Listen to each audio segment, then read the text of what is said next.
Do you want to enhance your XRL racing experience? Sign up to Premium today to receive 800 Microsoft points for an XRL gamertag and join the ever-growing community.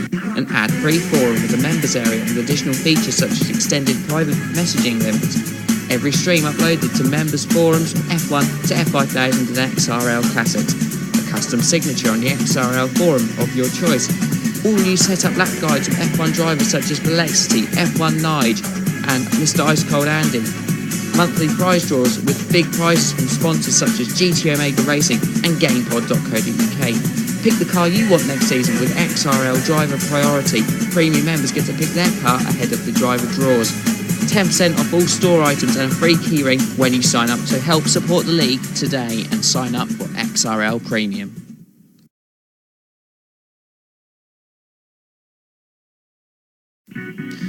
So what can you expect in Season 7 from the Excite Racing League?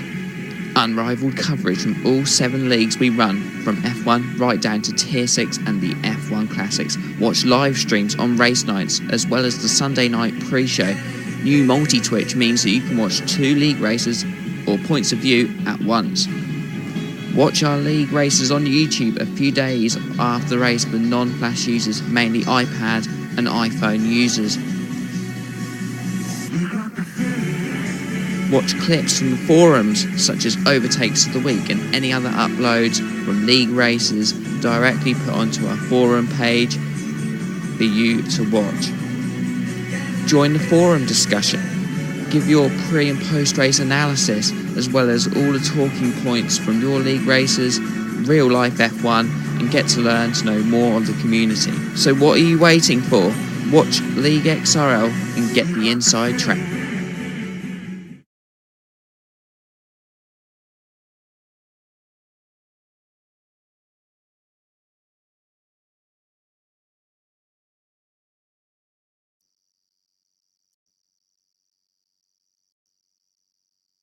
Good evening, ladies and gentlemen, and welcome to a special sort of pre-show brought to you live via Twitch and Channel 1. We are sponsored by GamePod.co.uk and GT Omega Racing.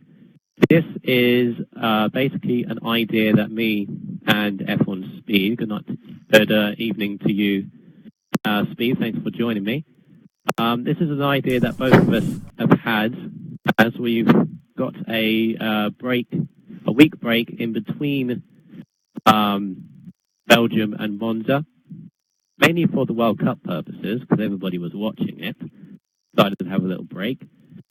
But as there was no coverage, this is basically a mid-season review. This will go on to YouTube afterwards, once this is all finished. Yeah, basically the idea is I'm going to go through every table in XRL and basically see how each of them is panning out as we move into the last few races of the season. Good evening to you, Wes. It's good to see that the stream is back on again from last time. Yeah, it's back. Yeah, good. Good evening to you as well. Now, saying this, I can't see the chat box now that I've got this screen up to the people that are watching and chatting along, because there were quite a lot of you. So, just saying that. That is a slight problem. But we can resolve that. If you want to send any messages via to me, which is BHA Captain Waiter, that's Gamertag on Xbox Live, or to F1X Speed, that would be the best way to send any messages that you want, to any questions that you want to ask me and Wes here, and just give your general views on between amongst yourselves and how you think is the race going so far. Certain topics we will go through are: what is your best race so far? What is the best overtake that you've seen? Just generally how you think the league is going. First of all, I'm going to start off with a little sort of thing that has sort of appeared over the last few races in the divisions, and that is a quiz. We all love a quiz, don't we? We would love to test our knowledge on the questions on F1, and I will provide you with this quiz. Now, this quiz I was going to do in Belgium in the Tier 6 stream, but I will do this tonight. So all the questions, there's 3 questions in total as per the last time I did this, and they are all on the track of Belgium. So listen carefully.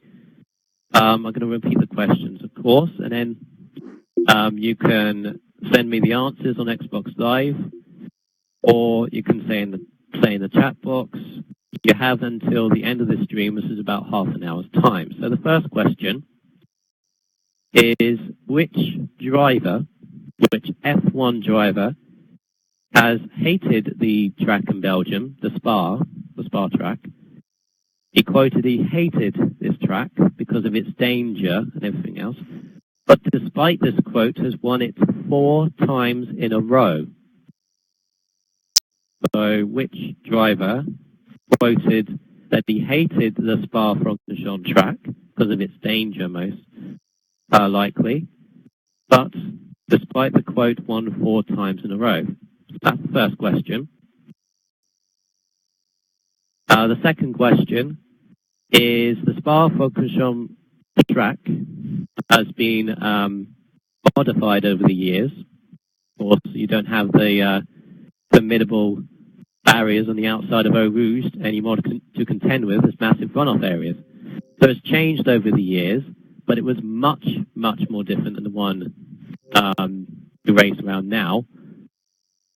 Which was the last, when was the last GP? What year was the last GP to be held at the very first configuration? They held this configuration since the late 1950s when they introduced the championship, and they kept this track till what year? Okay, that's the second question. And the third question is a very difficult one. Name a track other than Spa and Zandvoort that is in Belgium that has hosted an F1 Grand Prix. So a track other than Zandvoort and Zolder that is in, and of course Spa, that is in Belgium. It has hosted a Grand Prix, but what was its name? If you can give me the year, that'd be great as well. I've just been sent a message by Swishbone. I'll just check. Yeah, I think he's already got the answer to number 1. Yeah, he's already got the first one. He knew what he was doing. He sent me another message. I think he's already on them. It's not Zolder. It's not Zolder. Got to look at that from Joe. Oh, it's not going to be a flipping answer. Indeed. All right. Jackie Smithy Lad says Jackie Stewart didn't like it. He probably didn't like it, but that is not the answer. But again, I'll read out the answers at the end of the show.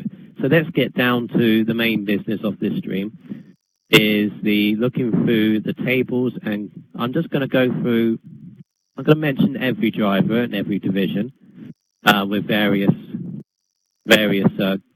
things. This was last 925. Okay, Swish. Your knowledge is astounding me at the moment, Swishbone. Ridiculous. Yeah. So I'm going to go for every driver in the divisions, pick out any key battles, any points of interest for each and every one. So the first one is, of course, the top division, the F1 division, full of the fastest drivers in XRL, some of them being the fastest drivers in the world. So the table looks like this. We have TRL Button leading the way on 180 points. And then we have NMR Mr. Indigo second on 109. And then third is Velexity on 102, so it's close between them two. Jambo is fourth on 89 points. Then it's XRL Bobbits, 78. Fearless on 69, and Nutters on 69. And then we have LGS on 66, Psychic Taco 54, X Lewis Hamilton 46, Mr. Ice Cold Annie on 43, Sean Bean on 25, and Ciaru 24, Reese 26 on 18 points. Now, looking for those points, I mean, obviously the main talking point is XRL Button. This is his first season in XRL. He wasn't here last season, went straight into the top division after he was tested, and he's had 5 wins so far this season, 2 of which coming from pole position as well. No, 3 of them coming from pole position. Yeah, 3 of them. 6? Oh no, yeah, 6. Yeah, there's 6 wins in total. He's had 6 wins this season. And he's got a 71-point lead at the top of the table. So, you know, he's showing the pace that he obviously has, and I've raced with him before, and he is a clean driver. He's just quick. That's the end of the day. And the question is, can anybody catch him with the last few races remaining? So that's obviously the big main talking point. The next bit is the battle brewing between NMR, Mr. Indigo, and Velexity. Mr. Indigo, interestingly enough, hasn't won a Grand Prix yet, but his consistency is keeping him ahead of Velexity, who's had 2 wins to his name, but he's also had a load. He's had 3 non-scores over the season. So that's an interesting battle between the both of them. And of course, Indigo being in a Red Bull, Velexity being in a Lotus, so it's a different team battle going on there. Ex-Jambo, he's had 1 win this season, the 1 win coming in Canada. And I remember that race. That was in full wet conditions, and it needed a disqualification by both Mr. Ice Cold Andy and Button, who were leading the race at the time. They both went out the race, and Jambo picked up the victory. Again, he's had non-scores this season, but he's currently 4th behind the leaders. XRL Bobbits, who's had podiums. He's had an up and down season, really, to be honest. Yes, Smithy lad, I will be doing Grid Autosport. Yeah, that's an awesome league, Grid Autosport. Yes, Smithy lad, I will be mentioning the grid leagues once I've gone through all the F1 leagues. So I will go mentioning on that, and Swishbone, I will mention that as well. So back to this. You've got XRL Bobbits currently 5th in the table. The top Ferrari ahead of LGS. So he's had a couple of podiums. He had a very close win in Spain. He finished in 2nd, and that's his best race so far. He's not had the best of luck, really. I've watched the races that he's been in, but he might have a race win somewhere along the lines towards the end of the season. Hope so. Next up on the line, XRL Fearless. He got in 6th place. He's had a race win in Spain. He finished ahead of Bobbits in that race. From pole position, he got that. He's had a load of non-scores, probably for reasons that I don't know about.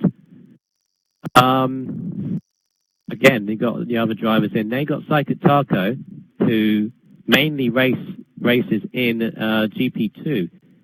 That's another thing I noticed with this one. The drivers in GP2 going up into F1, they always seem to have the pace when you're going up into it. Don't know whether you've noticed that. Well, being one of those people that used to be one, I would say yes. At the same time as me, no. Ease off the messages, guys. I will get to that. Peace. I will mention as much as possible. I've got drivers. All the tier 6 people are waiting in a pie. I will get to this. God. I've got to go for every single one. I've got to mention all the what drivers I can, please, without being too tedious. Yeah, so as I was saying, of all the drivers that have stepped up to the plate and gone up to F1, Psychic Taco, he's had 2 second places, one in Bahrain and one in Hungary, so I think he's performed the best out of these people. They're not to be too controversial, but the 2 drivers that have disappointed me this season, and that is ex-Lewis Hamilton and Mr. Ice Cold Dandy. Now, I know that most of the races they haven't started because I don't know the full entire reason, but maybe they have work or college. I think with Ice Cold Andy and Lewis Hamilton, they have college, which is perfectly fine. But on the races that they have, they seem to have lost pace from the previous season. Again, there could be another reason for that, but they're down in the relegation battle between themselves, 3 points between them. These are the drivers that were first and second last season, and I was mightily impressed with them. So they, by the end of the season, maybe they'll get some wins underneath them. Let's hope so, because I'd hate to see any of these guys in GP2. Again, reasons could be due to that. The next, one of the last point of interest I have in F1 is Sean Bean. He's had a interesting season. Again, probably reasons I don't even know about. A load of did not starts, and DNFs and disconnections, but he's had one race which he's finished, and interestingly enough, he won that race, and that was in Monaco.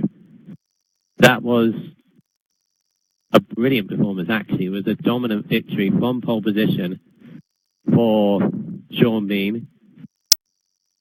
Temper, do not send me that again. I'm not gonna repeat that. Not gonna repeat that message. Oh. He's probably laughing his head off after I said that, but I'm not repeating it.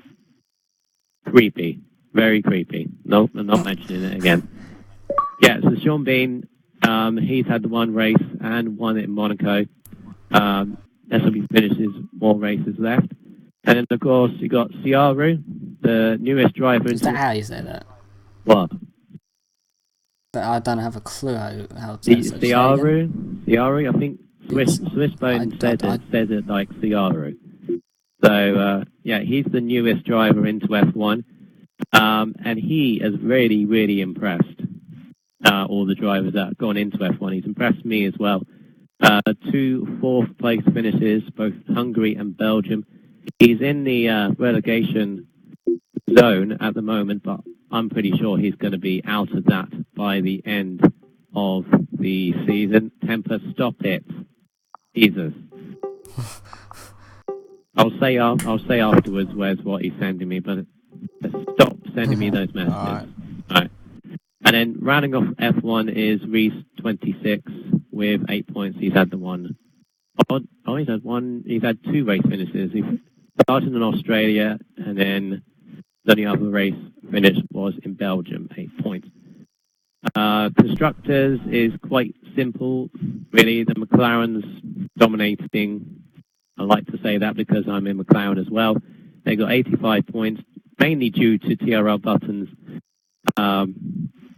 driver standings. So McLaren are leading 85 points. You've got Red Bull. So McLaren leading away from Red Bull and then Ferrari. Then we have 4 points between Ferrari and Toro Rosso. So that'll be interesting. That's LGS and Bobbitt in Ferrari and Hamilton and Jambo in the Rosso. So there's 4 points between them. Oh, Jordan is now sending me the messages as well. I'm going to block him in a minute. Then we have the Lotuses and the Williams and then the Mercedes rounding off the constructors. Still quite close between them, but can they catch McLaren? That's the end of that story. So then moving on into GP2, and I am blocking Jordan now because he's doing that. There's constant messages after messages. Hi. Enough of that. Guess what, waiter? What? Hi. Don't you start it as well. Don't you start it. Right, for this next Division GP2, I'm going to get somebody in to help me for this. That'll be XRL Bobbets. Ooh, and he'll probably give some more information about F1 because I think that was a little bit vague. Yeah. What about... So we've got Bernie in there as well. Not having the best of season, but still in ninth. Good evening, Bobbets. Good evening, guys. How are we doing? We're doing very, very well. Temper and Jordan are really annoying me now. Explain. They keep on sending me messages. They're waiting in a party until their division is mentioned. Oh, well, tell them I said that they can... Well, actually, no, they can hear me anyway. You can wait your turn. Yeah, I've just gone through the F1 division, as you probably have heard.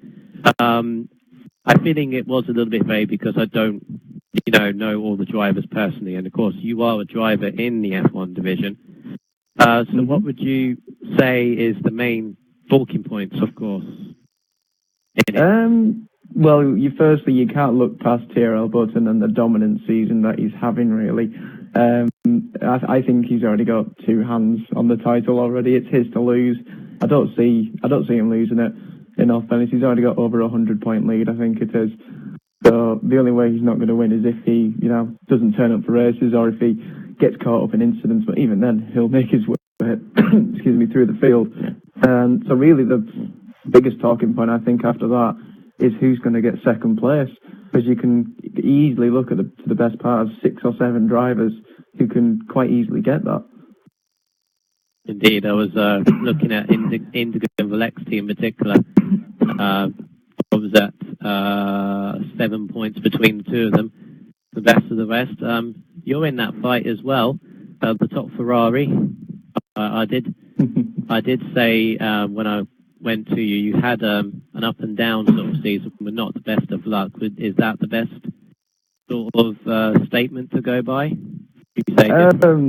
Yeah, I mean, it has been really an up and down season. It started off well, I'd say. It was running, second and third predominantly through the first 7 races at least anyway. But until we got to, until we hit Silverstone, I had 3 races in a row. I had a really bad race. Obviously Silverstone had a couple of incidents, sidepod glitches with some people.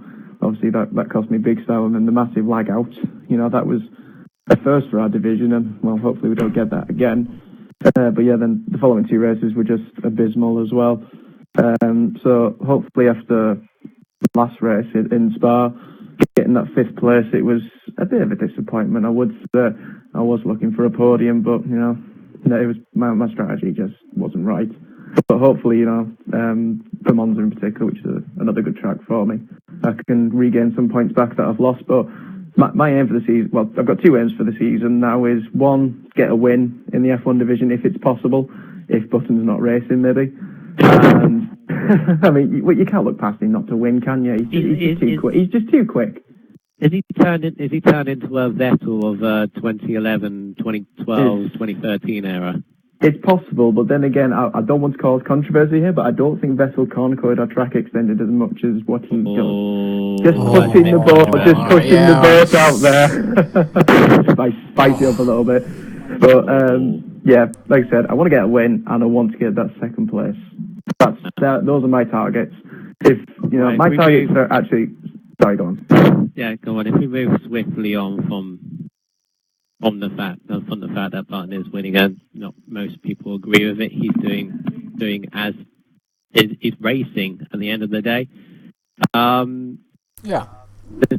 I think the other battle I touched upon was the battle between Ferrari, which you're involved in, and Toro Rosso. 4 points between you and the constructors is the closest for 3rd position. Is there a little bit of rivalry between these two, or is there any others that you say? Not really. I mean, if we go back towards the beginning of the season, myself and Lee, we were actually 2nd in the constructors. It's just that we both had a poor run of recent form, and it's cost us. And obviously, we have slipped down to 3rd, and we're almost down to 4th now. But I do see us holding out. I do see us getting second place in the constructors. What I will say to my teammate is he needs to up his pace a little bit. That is LGS. I know it's another bold statement to lead there. I know he's a good driver. I've got full respect for him, but I just don't know why. But he just doesn't seem to have improved compared to the rest of the people in the division. There is a mention that he is one of the few drivers that has only disconnected once in that league. Of course, that is very, coincidental.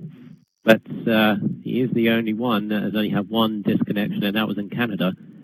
So he's bringing in the points. Well, they're not. They're not huge points, but at least he's finishing races. Yeah, he's finishing races, and that's. I mean, we've done what? We've done 11 races now so far. If from what I can remember rightly, I've only finished 6, and the 3 of the 5 which I didn't finish were down to disconnections from positions that I was doing well in. So obviously points were lost there, but you can't really reflect on that. You just got to go back to where you're scoring the points and just get as many as you can there. Right, so that's F1 done and dusted for now. Of course, we will be avidly watching to see whether TRL Button does take the championship. As he said, he probably has 2 hands already on the title. It's not over yet. It's not over yet in my eyes. It's never over. I think you're the only person who thinks that it's not over. It is over. Everybody knows that. Like, mathematically, it's not over. Possibly it's not over, but just common sense. If you just look at the number of races that we've done and the number of victories he's got and the number of other results that he's got, it is ridiculous. Yeah, and he's a new driver, so he's showing the way. Too quick to lead. That's why I think he's too quick. Get him out. Get him out. I think he's too quick though. That means you got to get quicker, Bobbers. That's not the. It's not just to me. It's to everybody else in the division because nobody can keep up with him. Nobody. That's not the attitude that we're trying to get here, Bobbers. Get F1 Nice back. Right, we need to move swiftly on because I think Tier 6 has been getting a little bit frustrated with spending too many time on the top division. Right, moving on. GP2. You can help me with this one as well because you commentated over the last couple of races. Just a quick mention that the 2 commentators, Swishbone always does a brilliant job with him in F1. Does that with Bernie. That will probably change. I'm not sure. Connor Rise has been doing the last 3 races now for GP2. F1 I'm talking about. Really? Oh, right, sorry. GP2. Don't know who's going to be commentating with Swishbone. I think Bernie's still, isn't he? Bernie's still doing it. Oh, he's still going to do that? He's still doing it, yeah. I've spoken to him. He's still going to be doing that. That's good. That's good to hear. Right, so, moving on. GP2. Of course, GP2 looks to be... there's wins all over the place, really.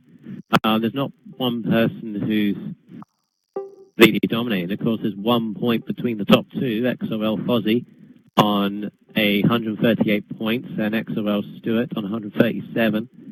So that's the closest battle. And you can't discount the living dead either. He's nine points behind the leader. XRL Fozzie, he's had 2 victories this season, one in Malaysia and one in Monaco. And consistency, apart from 3 8th place, 8th place? Yeah, 3 8th place finishes in Spain, Silverstone and Germany. It does seem to be consistency with that league. Am I right about that, Bobbert? Yeah, pretty much so. I mean, another person wouldn't right out of that division is Psychic Taco. I mean, I know he hasn't been able to turn up for a few races for reasons that are not his fault, but I see him as the quickest person in that division. Not just simply because he races in F1 as well, and he will be moving up into F1 permanently. But I just see him. I wouldn't say he's the most consistent driver, but he's definitely. I would say he's the quickest. But you can't look past other people like XRL Stewart, like XRL Fozzie, like the Living Dead, and even Estevo from GP3, who's been covering in the Lotus, and he's won 2 races in the GP2 division. So he's more than suited to run up with the top guys in that division. So you can easily look at a fair few people in there that are really quick. But again, it comes down to consistency. And again, you can't look past Fozzie. He is the most consistent driver in that division. Indeed. Yeah, he did mention on Psychic Taco he's had 3 wins this season: China, Bahrain, back to back, and then in Silverstone. Yeah, he's moving the pace in F1, and quite easily he can take the battle to the top 3 if he manages to finish the races in there. Saying about Silverstone, he was only. I don't know how close you want to call like this, but to be honest, a 3-second gap is still quite close, really, for a win. Oh yeah. It's still. So he didn't exactly dominate the race. It seems like that must have been quite a close one. It seems that every race in GP2 is close. Well, every race in every division is close. F1. Yeah. Another new driver for this season is the Awesome Panda. Now, I remember I tested with him in my test for XRL, and I thought, well, this guy's going to be up there since day one, and that's pretty much what he has. He's had one did not start, but last time I believe. Oh no, that was Steve who replaced him, didn't he? Yep. Oh, well, that was his first win. Steve replaced him, so was a reserve for him. But yeah, he's doing rather well. He's in the promotion zone, 5th place at the moment. He's got to look out for Ian Unstoppable behind him. He's only 18 points behind. And then there's an interesting battle between Nikita and Jamie, a point between both of them, although both of them have had 3 non-scores over the last 3 races. I don't know what that was due to. I was just going to say, I know the reasons why. I'm not going to go into them because we've already spoken about it elsewhere, but okay. It's just regarding incidents. And the drivers that know that who were involved in that, could I ask them please not to mention it on the stream? Fine. That's good. And then after Nikita and Jamie, you've got, of course, XRL Bernie, who's unfortunate is not going to be racing anymore in this division. Oh, is he not? Really? He said to me he's still going to be racing. Oh, he's still going to be racing. He's mentioned to me he's still going to race. He's still going to do his streams and stewarding. It's just he's not doing, the main work as it is, and that's why he's wanting to move that on. I'm glad you corrected that, because I haven't seen it mentioned at all. But I'm glad he is still racing. I'm glad he is still racing. Yeah, he is. Good. He will be. I think now he's going to have a bit more time to practice, and I think he'll be back up there. Yeah, like he used to be. He'll be fighting for the promotion. I'm pretty sure of that. Well, I'm just having a quick look at the table. I'm actually a little disappointed with Dan this season. He's not shown to me the pace I think that he has. I mean, I think his best finish this season is a 3rd, which was at Catalonia, if I'm correct. But then after that, he's not scored many points. He's racked up a couple of 5th places, but then he's not really in the higher places on the grid.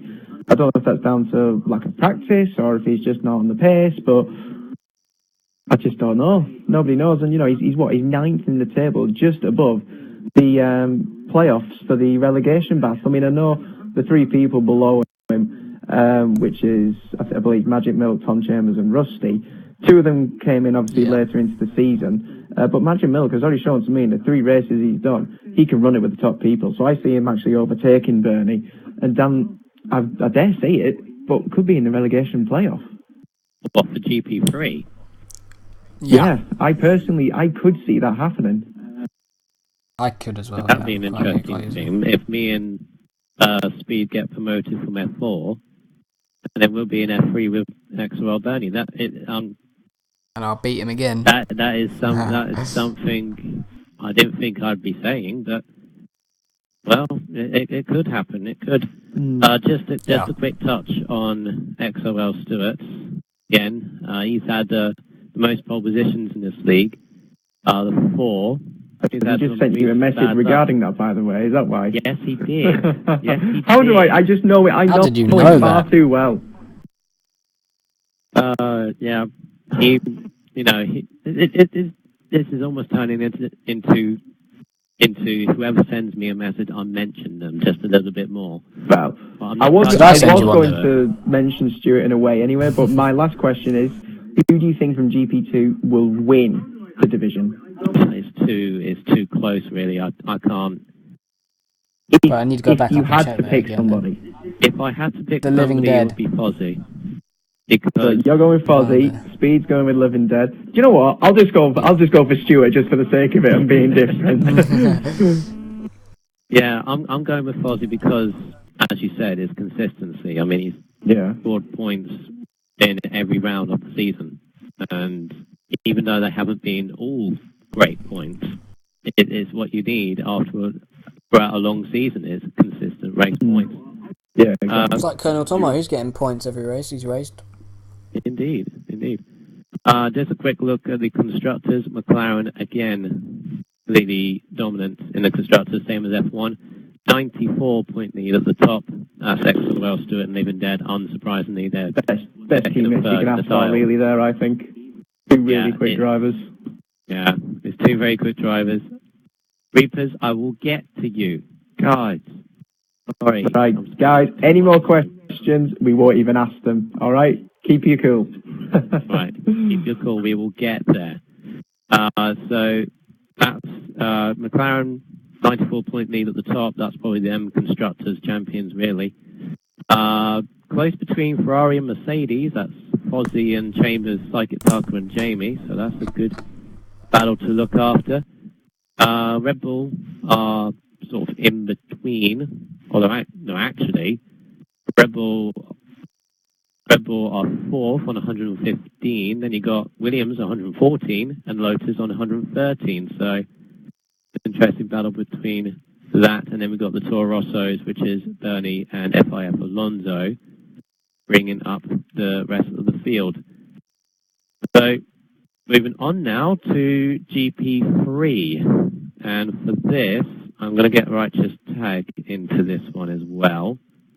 You did ask me. Oh, do you have to, really? Why do we have unless to speak to him you again? Can say something about that, Bobbits, even though you're an F4 stream. I'll be doing F4 so you can get him in. Yeah, I'll get Righteous in. Good evening, Tag. I presume you are watching the stream at the moment. No. Indeed I am. Swearton's going to go no. Oh wait, he says yes. Good. Good timing, actually, because, yes, Reapers, I had... Right, no more... Alright, just ignore it. Just ignore him. Just ignore him. I'll ignore him now. Right, yeah, Bernie good does it all the timing, time. Righteous, because I'm moving straight on to GP3.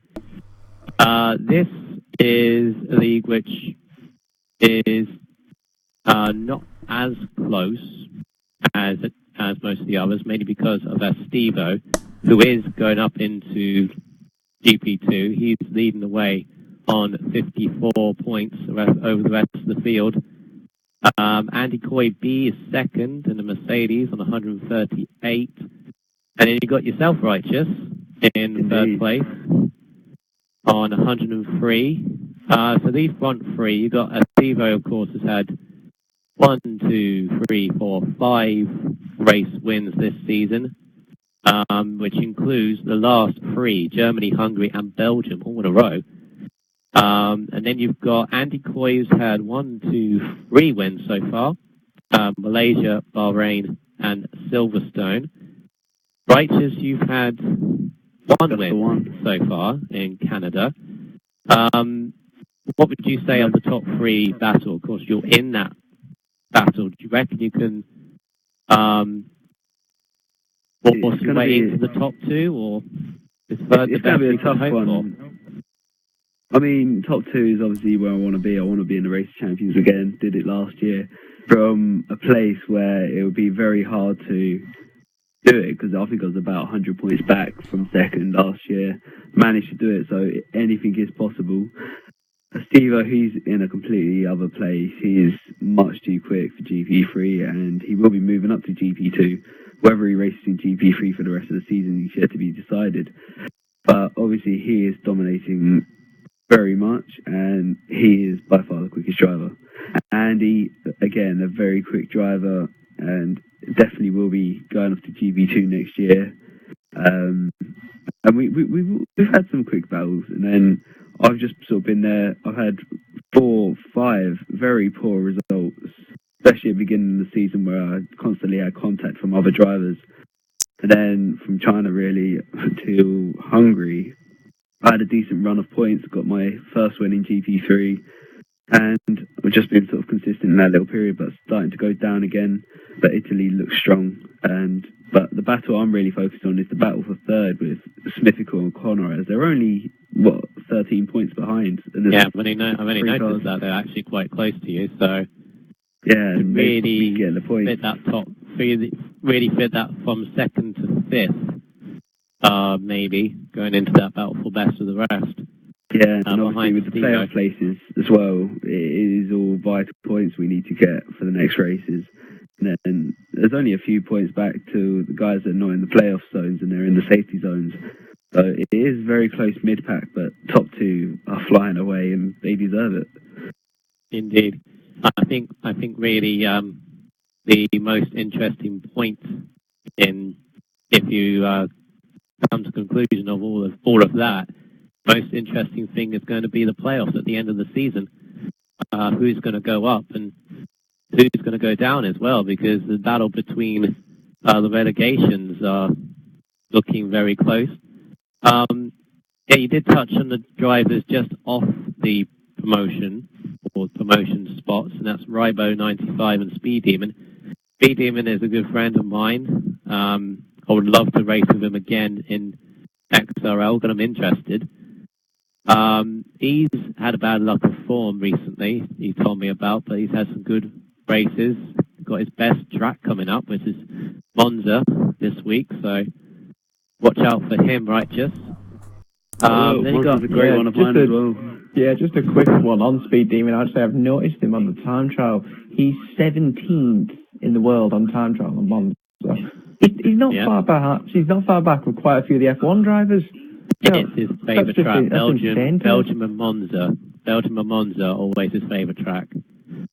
I raced with him in these before, and then always when it comes down to Belgium and Monza, he just flies off ahead of the field. We don't know where he gets it from around these two tracks. It's nothing specific. It's just always have good races around there. So lines. Especially being in that Ferrari as well, it's going to help him with the straight line speed advantage. Help him personally, because Ferrari, Monza, it's like a psychological edge. It would also get him his first win as well. Am I also safe to say the division hasn't really had many consistent drivers around? You can be fair to say that. I mean, Mr. Steve-O, he missed the first part of the season, but that was already pre-planned, and we had reserves in for him.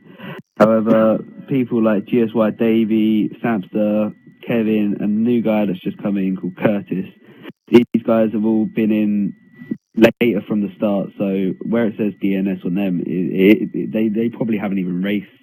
And I know we've got 2 drivers that haven't raced at all yet. But there has been a lack of consistency from drivers that have raced in previous seasons from XRL, which is a little disappointing to see. And it shows in the tables they've been getting very little points. Well, let's hope that improves for the rest of the season. And they'll been on the constructors. Lotus are winning this time, 64 points ahead of Mercedes. Lotus being Astivo and Smithical. Not really any close battles between them, actually. Williams and Red Bull. That's Mr. Stevo Rybo for Williams and yourself, Righteous, and Samster. So is there a little competition between yourselves and Williams? There's a bit of a competition, but obviously, as you can see from Spa, there was a huge points difference because me and my teammate had an absolute poor run of form there. I had a lot of poor runner form, including 5-second lag, sidepod glitch, and losing my front wing within one lap, which is why I finished last. So, if you want me to win, I'll just mention the corner cutting glitch, which I was the only driver to get affected by in quali, right? Yeah. But no, it's been very close, and obviously I get on well with Mr. Steve and Rybo. So obviously a battle between us is pretty interesting, and obviously we do have a lot of fun in the sessions when we're trying to psych out the other people, but obviously it's all friendly fun, and obviously we'll try and do our best. Yeah, I got that message, Speed. So thank you, Righteous, for all that information on GP3. I'll be closely watching that. I'll be closely watching all the divisions, to be honest, but let's hope that it finishes off with a bang. So, moving on into F4. Now, I'm going to sit back and listen very intently, because this is my division I race in. I'm going to sit back and listen very intently to Mr. Bobbers. Yeah, this is where I've got to be careful what I say, where I've got two F4 drivers here in this lobby speaking to me. Ding, ding, ding. Right. Well, there's something bad, I'm going to kick you. Before you start, actually, as well, I might bring you. Want me to bring the switchback? That's fine. No problem at all. Oh. It's also interesting, as a GP3 division head, I can hear all the good things that potential new drivers can be. Indeed. Wait, are you division head of F3? I am the division head, yeah. Indeed, yes. Oh, God help me. Jolkin. Right, well, so wait, you need to get there first. I will start now. I'll wait for Swish to come in if he does join us. I have sent him invite. Fair enough. F1 Speed, I will just keep it on the driver's leaderboard for us for the time being, if that's all right, dude. Because I'm watching your stream. Yep. Right, so obviously, I mean, if you look at the top, it is pretty close between the likes of Ascassin and Connor Kay. I mean, Ascassin has taken 4 wins this season currently, before we get to the Spa reports, where obviously there are incidents that need to be sorted out. But it was a really interesting race, Spa, actually. We saw a lot of great driving between all of the drivers, actually.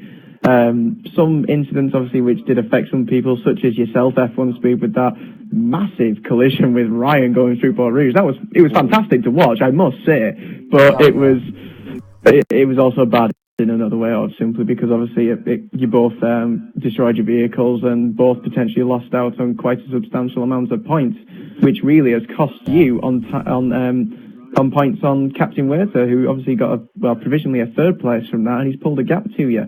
But personally, looking at the table, I'm, no offense to you two or anything, but I'm going to go with Ascassin or Connor to win this division. The most consistent drivers. They've got, Ascassin, as I've mentioned, has got 4 wins provisionally at the moment. Connor's picked up 3.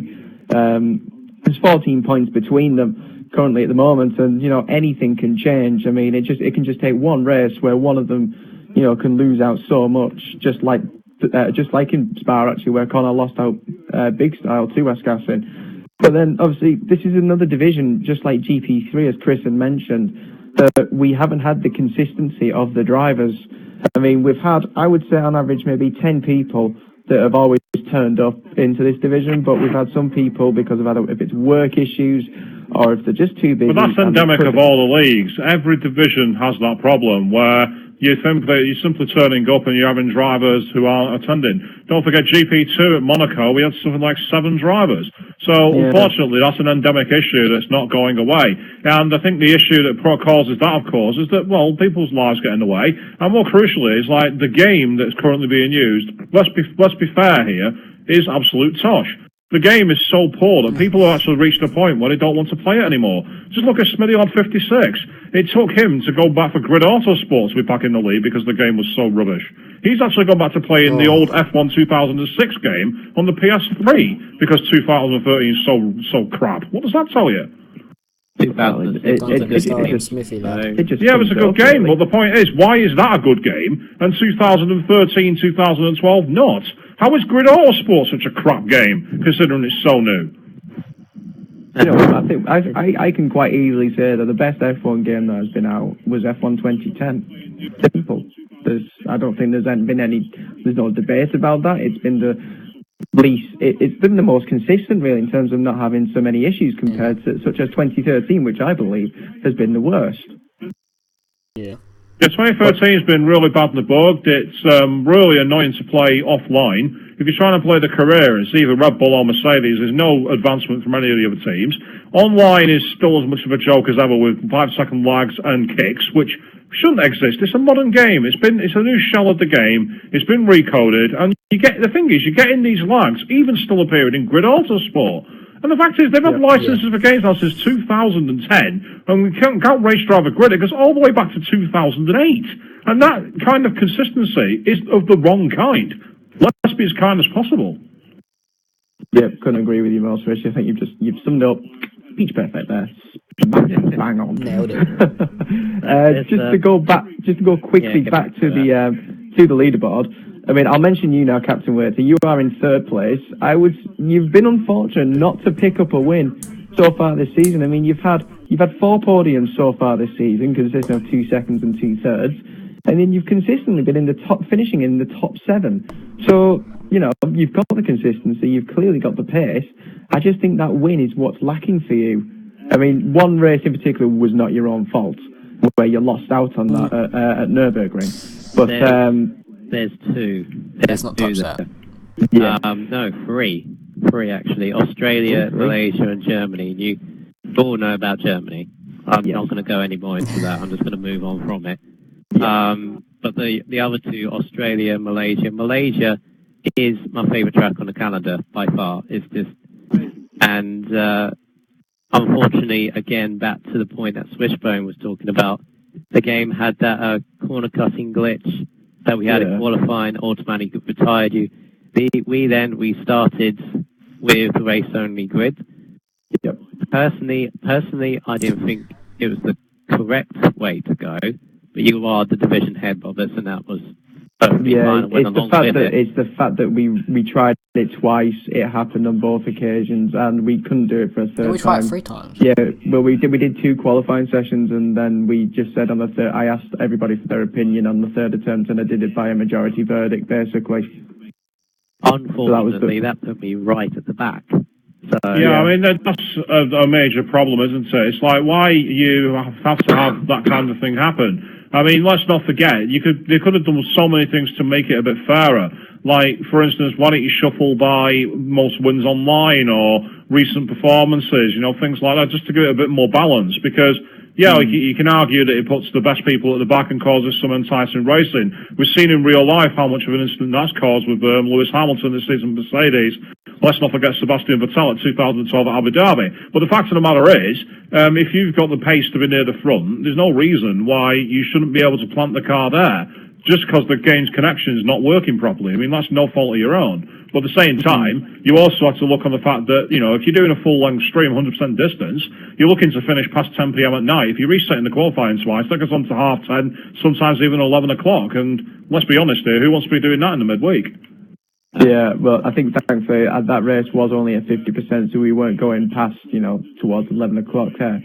But, again, I agree with exactly everything that you said, Switch. It's just unfortunate that this game has been made so badly in quite so many ways, and obviously it's costing some of these drivers, especially in F4, which has, I think, lost out quite a lot, especially at the beginning of the season. But one thing I will say for F4 is that we've had 5 different winners in 11 races, which I think is a pretty good effort. You can look at any one of these people who could actually potentially win a race, or some people who've come even close. 8 people there. There's 8 people. Captain, Connor, myself, Speed, Ryan, Piper, JK, even Sick Harry's won a race. So I think a lot of that has to be put down to the decision to actually reshell the league in many ways, host the open test sessions and gauge everybody's pace. We've seen before how there were drivers who I remember when I first joined XRL and I had all toppers in my league and he was 3 seconds a lot faster than the field. Ended up going straight to GP2 and pretty much won the season with half a season only raced. Then again, at the same time you got the likes of Hamilton who were way down. This season, with the open actual testings to find out where everyone's pace has been. The leagues overall have been quite a lot of balance. I mean, yeah, you can argue about TRL Button running away with F1, but then if you look at the other drivers in that division, the likes of Ciaru, the likes of XRL Boberts, you know, likes of Velocity when he steps in, you just see the pace is a lot more balanced. That's just going off that division. Got a GP2, you got the likes of Nikita always in there alongside the top drivers. You know, I think the overall balancing of the league is one of the things to credit for that. F4's probably been the closest, but it's the fact that they've actually reshelled the positions that's made that possible. Yeah, definitely. Full credit to the people that organised it. Definitely, because ultimately is what has made the races that bit more entertaining to watch. I'm not saying that the races before weren't, but the fact of the matter is, when you've got a lot more close drivers, how many times have you seen this, not just online, but in offline AI, where you can be something like 3 seconds a lap faster than the field? How exciting is that? Answer, not very. Schumacher 2004 called. Yep, exactly. Now, quickly, just to finish on the leaderboards for the drivers individually, obviously we've got a few people who have come, obviously, to take over other people's places, and I have got a couple more drivers to join in for F4, some who are rejoining us, actually.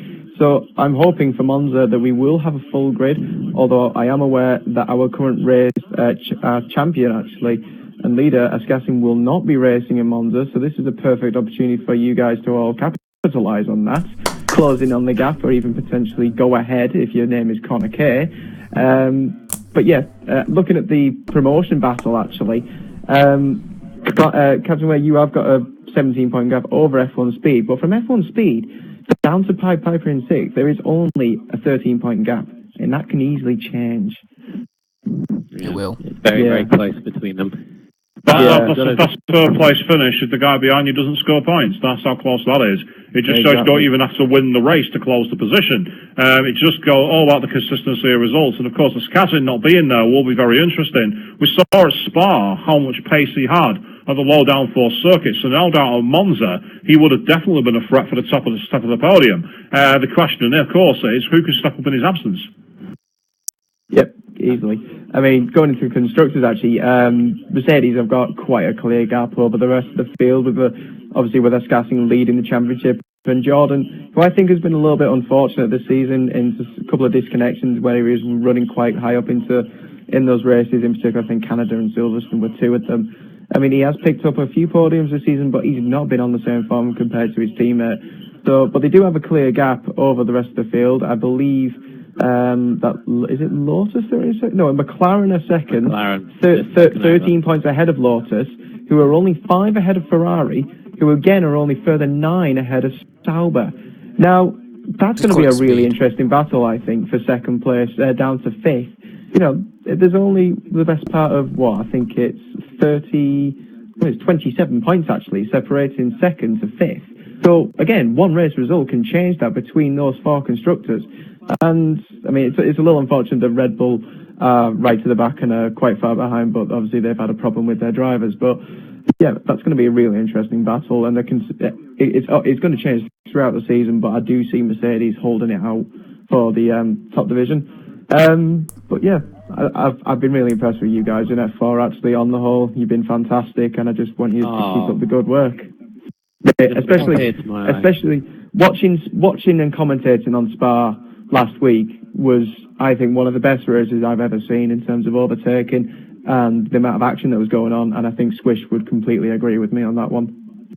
Well, I think Spa overall for all divisions was actually a very strong actual league race. We saw some fantastic action in the F1 division. We've actually, if you go to the overtakes of the week, you've seen some great from quite a few different divisions there. It's been always a track that brings out the best in the drivers, because it's one of the old-fashioned circuits which encourages different setups, and it encourages drivers to actually have a go. If you look at quite a lot of the other circuits, sometimes most people feel it's a bit of a labour of love. Even some of the more common circuits like Silverstone and Spain don't seem as easy to get an affinity with Spa.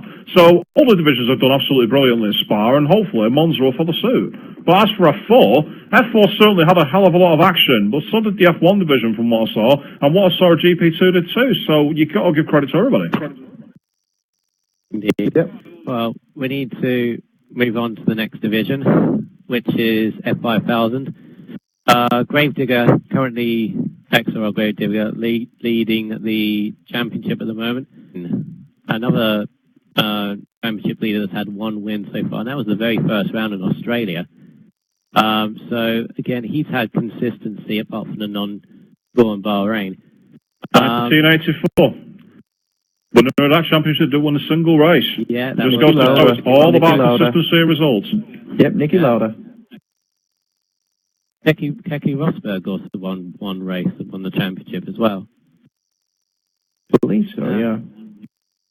Mm-hmm. Right, yeah, the driver underneath Gravedigger, Slick V Ozone, hasn't won a Grand Prix, so that proves that point as well. Currently second in the title chase, closely followed behind by Jay Pierce as well, who's another one of these drivers that has been good form recently.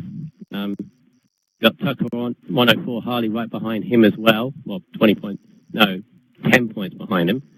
So the two Red Bulls are up there. Then you got Crazy Fist, the division head for this particular division, in fifth. So the playoffs are very close, I'm looking at there. We've got Apex Beast and XRL Drakenfire. They're all there, so potential for F4 coming up there. Regarding the playoffs, has there been much discussion on how that's going to work? Because there's been quite a few bits of confusion over exactly how it moves things forward. Well, if basically, we're going to be deciding, obviously, depending when they release F1 2014 as to what consoles they put on, whether if it's next gen or if it's onto the 360 or even both. We'll decide what people want to race it on, and then we'll figure out a league system, whether people either want to race on both or on one of them. And we'll basically sort it out from there. But until we decide, until we get officially told by Codemasters or whoever's making the game as to what console it's going to be on, we will then decide as to what we do and where we go forward from here. Well, more information when it comes available then, viewers. But getting back to the overall standings for F5000 then. Yeah, the playoffs are all looking very, very close, and I hope they still do go ahead and have some meaning afterwards, regardless of what happens. Because it's a good idea. I mean, it shows, it gives drivers something to work for by the end of the season. Not just the promotion, but the relegation as well. And, definitely. With this one as well, it's the same throughout all the divisions really, but this one as well, you got Boy for UK, XL Killers, and Daz LSC Gerard currently in that. What's going on about the game briefly? Slick Lark was mentioned on the stream saying that it's bound to be next gen, surely. I'm not so sure. There's rumours that it's only going to be on the next generations, but when you consider the overall slow sales of the consoles, that would be pretty suicidal in my opinion. So I wouldn't be surprised if we get at least one final game on the 360. But again, it's a question of what the game actually gives us. Is it going to be a game that is actually fun to play? Are they going to address the flaws? Or are we going to find ourselves in that same situation where we're kind of seeing what's pretty much just DLC of the original game? I see, the way I see it is I'll be highly surprised if it's just the next gen. Because right. Sorry guys, I'm just going to have to crush you for a second. I do apologise. Crazy Fish, I don't answer to you. Don't ever address me in that form again, or you'll be getting a penalty every time you race. You have been warned. Okay. I don't know what he addressed you as. I've just seen what he's put on the stream. I can't see. And you've just put LOL as well. That's absolutely fantastic, Crazy Fish. Don't worry, we will get to everything that you want to talk about. Just give us time. We want to cover everything. Yeah. I'll be very, very surprised if it just comes out on the next gen, because I'm looking at all the games that have come out so far. I mean, Call of Duty Ghost came out on both. FIFA 15 apparently is going to come out on both. There's only been one major game franchise, if you call it a major game franchise, and that's Forza 5, and you see what happened to that game. I don't see or hear anybody talking about that game anymore. Well, the reason for I won't go into it because we're not talking about that game, but yeah, you do raise a fair point there. You do You raise a very fair point about how the next gen, just simply the games haven't maintained the course.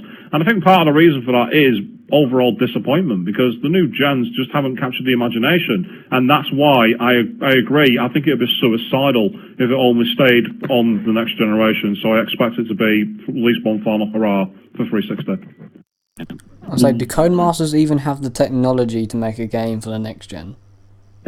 Or the brain capability? I think they would do. They would do. Well, if they can't get the multiplayer sorted, then I don't see why they'd even bother putting it on, on one or both of them. That's the main priority. I think they need to sort out is the amount of problems and issues that they've had, especially over this last game. But just want to quickly comment on again on driver leaderboards how close it is. I mean, you can see any one of those top 4 or 5 drivers that are in the league in that division that could easily win that. There's not one driver that stands out to you and that you could say that yes, I think he's going to win it. You can't pick somebody from that division. That's F5 seems to be the closest division in terms of not only just for the playoffs and the relegation battle, but also for the to be champion of that division. Draco Fire could win that. And he's down in 7th. He could easily win that. Yeah, exactly. I mean, Draco's had 1 podium, but he's been He's consistently finishing races. Apart from the 2 that he didn't race at. Well, F5000's always had close races. I remember back when I joined the league, it was me, and at the end of the season, it was me and Sean Bean at Interlagos, where only 5 points ended up separating us at the end of the season. So it's good to see that the newer divisions haven't lost the charm on that. I mean, despite, a lot of the drivers in F5000 moving up very rapidly traditionally, it's always been a very close league to watch. So the guys are definitely putting on a clinic in terms of that. But again, I mean, you can say that for a lot of the leagues. Due to the rebalancing, it's all been close. Really fun to watch. And it'll be interesting to see which one of them do, because you might see a very strange scenario where you have like 1st to 4th, all very close, and then the playoffs from 5th down, all separate by maybe 2 points, and literally the difference between finishing 6th or 7th could determine as to whether you're in the playoffs for the higher league or the playoffs for the lower league. Definitely. I mean, and again, another close battle again, as well as obviously the drivers is the constructors. I mean, I don't know what the difference is, but I think Ferrari and Red Bull is really, really close, because obviously we've got Gravedigger who's leading the way for Ferrari, and his teammate Crazy Fish is in 5th. And then you've got the 2 Red Bulls in 3rd and 4th. I mean, I don't think there's many points separated. 5 points between the top 3 constructors. Mercedes. And is it in Ferrari's favour? No, Mercedes are on 227, Ferrari 226, and Red Bull 222. So, right. Yeah, there's 3 of them. You got very close between those 3. So there's a really interesting battle they're going on between, obviously, as you said, Mercedes, Ferrari, and Red Bull for that top spot. I mean, there's a bit of a gap back to there's no real battle behind that between McLaren, Williams, Lotus, and Toro Rosso. But those 3, again, you can't pick one, can you? You can't just pick what it's. I mean, if you just go by recent form, then the Red Bulls have certainly have upped their pace compared to especially Mercedes, who haven't picked up as many points in those last 4 races. But Ferrari have been consistent themselves. So again, you can't pick somebody or win that. That'll go down right to the wire, I think, to the very last race. Yeah, be good to see these drivers fighting out for whoever's going to be in F4 at the end of the season. That's right, and also which guys are going to avoid the drop down to T6, because obviously the new division this season has brought a lot of not only new drivers, but quite a few of our seasons guys have found themselves going all the way down to the lower echelons, but still putting on the classic driving. So some drivers in the past have traditionally thought that they can go down a level and they'll expect to dominate. I remember when we had Cornish Gamers, for instance, who was talking about how he felt sorry for people who were in GP3. Someone had egg on their face that season after that one, I can assure you. So it's interesting to see if any of these guys who do end up going down to the next division might find themselves surprised at the pace that waits for them. Yeah, very easily. I mean, if you're looking from, F1 to GP2, GP2 to GP3, and so on and so forth, there's very, very easily the guys in the lowest division can make the jump up to the higher one. It's very, very close between them. So we've seen that so many times. I mean, again, we talked about old tuppers before. We've also mentioned Dax Hamilton. Look at velocity as well. So we've definitely seen that traditionally occurring, where drivers just find a lot of pace and are able to mix it with the big guys much earlier than people thought. So it's definitely something that people have got to be wary of if you find yourself going down to the lower levels. I mean, one person I will mention in terms of who has actually moved up the most in regards to that is XRL Felix. You look back at him, 2 seasons ago, he started in F4. Next season, he was racing in GP2 with myself. And then both of us were given the opportunity halfway through the season to race in F1. That just shows how much people can improve their pace and just shows where they can be battling. I mean, definitely. Anyone can move up from the likes of the lower divisions easily up into, the likes of GP2 or wherever. So, everyone just get out there. You only have to look. You only have to look back to the debut F5000 season. You not only had Tuppers moving up to F1 pretty much straight away, but you had Sean Bean and myself moving up to GP2. You had the likes of Adam Watson when he was still in the league going up to GP3. And again, going on to the T6 guys. I mean, obviously these are seen as the newer, greener division, and it's been a division which has often caused a bit of controversy. There's been certainly quite a few incidents that have generated a lot of time from the stewards here. What's your opinion on driving standards when you get further down the divisions? Do you think there's a big gulf between the guys, or is it just one of those things that's a bit over-exaggerated due to them being more new and green? In my own personal opinion, I don't particularly know. All I do know is I remember watching the Tier 6 Melbourne race, and I think that was another one of the best races that we've had this season. The action throughout the field was really, really good. I was impressed by the driving and the standards that the guys had put on, keeping it as clean as they could. It was a really good race. But it's another division, I think, that has suffered with the lack of drivers that are consistently staying in, and the fact that we're having to get, new people towards, the midway point of the season to, fill up the spots. It does happen sometimes, but going back to the stewarding thing and the incidents, I think what the problem is, or I don't know the exact reason, but even watching and stewarding over myself, I think the main problem is that each driver is trying to make an impression on everybody else in XRL, because if you remember right back to the driver draws, Sean Bean famously said, "This is almost going to be the wacky races." Yes, and everybody laughed and everything else like that, but I can tell you almost categorically that is not the case. Yes, there is more incidents in other divisions, but in terms of action for each of the races and drama, it's still up there with everybody else. It started off mainly with Slow Whelp, who of course is in F5000 now, made the jump up. He started winning most of the races, was gradually basically near the front at every race that passed us by. But just before we carry on, guys, sorry, Clarkford and Jordan have been pointing out that there's a strange echo. I think someone might have the stream on and they're getting a bit of a dual thing of my actual voice. So I think that's Bobbert's. No, it's on really, really quietly. Unless my phone is that good. Yeah, it's just the viewers have picked up on. So getting back to your point. Sorry to go across you. Yeah, all right. Ever since Slow Whelp has made the jump up to F5000, which was the right call because he's more suited to that division, ever since he has moved up there, it's almost like somebody is they're all fighting over who's going to take over the helm as the main contender. I mean, of course, you've got Eyes the Best and Temper 3D. That battle, I sincerely hope it comes down right to right in Brazil. Maybe even the final lap, maybe even hopefully the final corner between these two. And because each race that has gone by, they've both been up the front.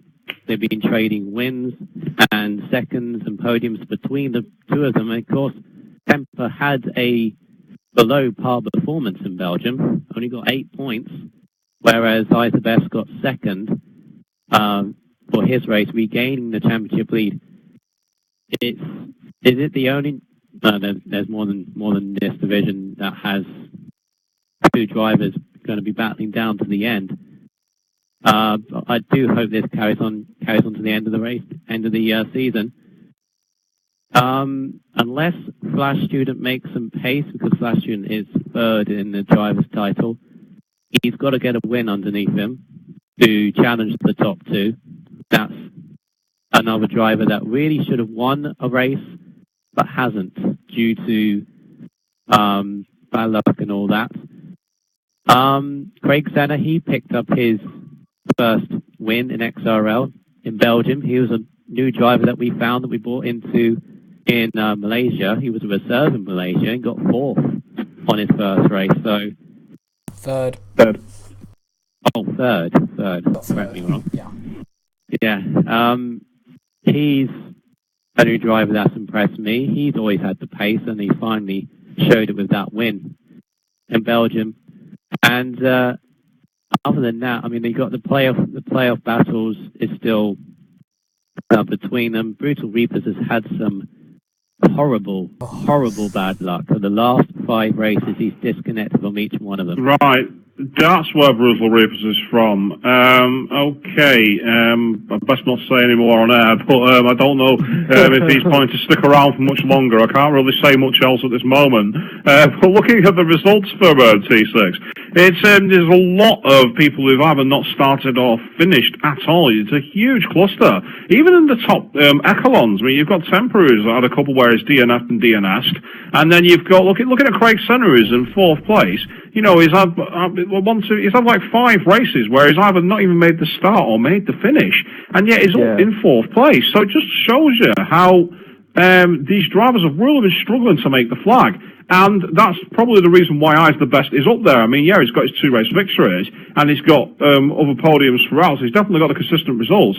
But he's proven he can afford those results. Like at Monaco, only got the 8 points there, but he's still clear by a clear 9 points, because behind him, those guys have been making those critical mistakes. Now, moving into the second half of the season, is he overdue that? Because he's only had the 1, whereas all the other people have had at least 2 or 3. So if anyone's going to be target on the back in terms of being potentially overhauled because people have been able to take advantage of them missing, I's the best as a guy who could be worried about that. Well, I's the best is just to correct you. He's actually had 2 race wins this season. He's won at Malaysia and he's won at Silverstone. So he's won 2 out of the LA. Race wins. Yeah, he's won 2 out of them. But if you just look at, Temper behind him, he's actually hit a good look of form actually ever since Monaco. Actually, he's had 3 race wins. He's had a 2nd, a 4th, and then a 6th. Obviously, last time in Belgium, which he probably didn't want. And if you go back on, obviously before Belgium, he was actually leading the championship. So between himself and I's the best, I think are clearly going to battle it out. They'll have the top 2 spots. I think that's my opinion. As to whether or not who's going to win it, as Captain Ware mentioned, I really hope it goes down to the wire at the very last race. This seems like it's going to be really close. Yeah, between these 2. Completely agree with you. But if history of XRL is to show you, don't be surprised if a third person comes from out of nowhere. We've seen drivers in the past being as much as 100 points off at the end of this part of the season and coming very close to taking the title. So do not be surprised if we see a run of form. But looking at the results before, you wouldn't put your money on it. But at the same time, I wouldn't rule it out. I mean, look at Craig Senna, for instance. Hungary and Belgium, top 2 places on the podium, both races. And that's a very, very good point of form to have, considering that neither I's the best or Temper 3D have had that luxury from the last couple of races. If that form continues, he could suddenly find himself clawing it back up. I mean, he's 59 points adrift. Only takes a couple of disconnections where he gets on the top step of the podium, and he's right back in the battle. Yeah, I mean, unfortunately, I will make this point that if you just go back to Righteous Tag of last season, where he was quite far behind, actually, and he managed to get himself up into the playoffs, which obviously he then moved himself up into GP3. So, these things can't quite happen. And as you pointed out, and I think I's the Best on the stream has actually mentioned it as well, he believes that Craig Senna will make it a 3-way battle, and I can see that happening. Potentially, it depends on how these next 2 to 3 races go for all 3 of those drivers. And you gave him discount for last student, actually, because he is currently in 3rd place.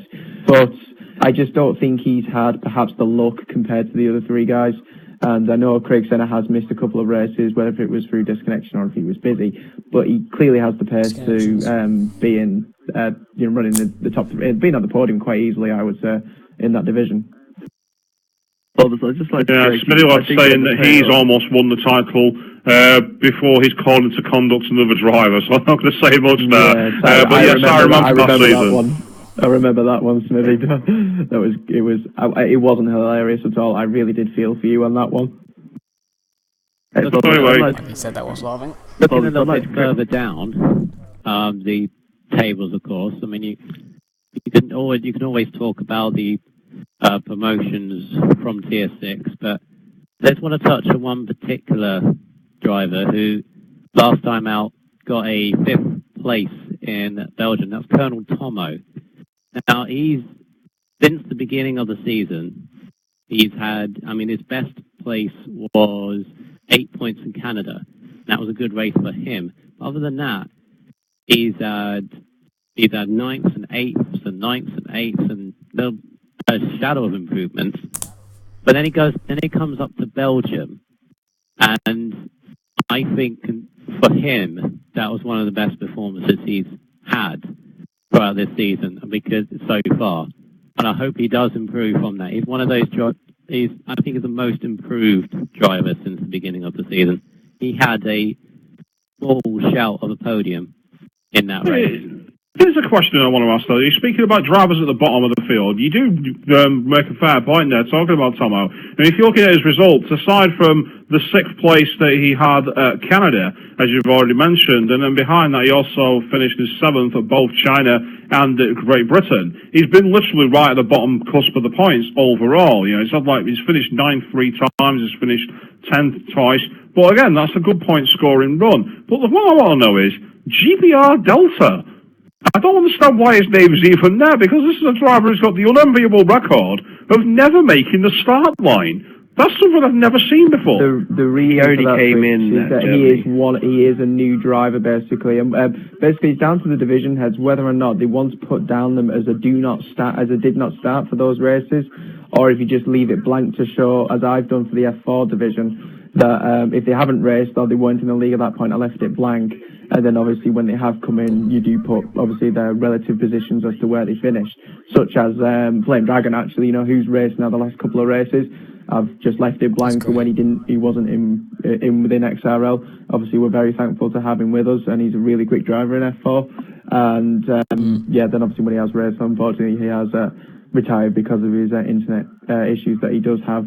But yeah, it's just down to the division heads as to what way they put it, basically. Yeah, so I think realistically, if you look at the last 3 or 4, I believe, they only started to come in from around about round 7, round 6. Yeah, roughly. There's 3 or 4 new drivers that came in from Silverstone onwards.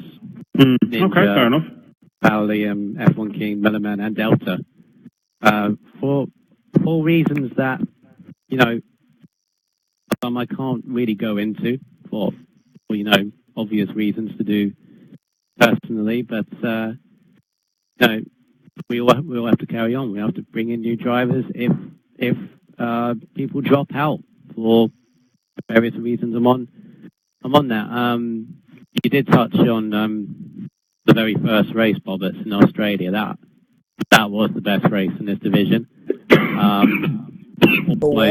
Almost one of the best races in the whole of XRL this season already. But I just hope, I do hope, and I hope they're still listening as well.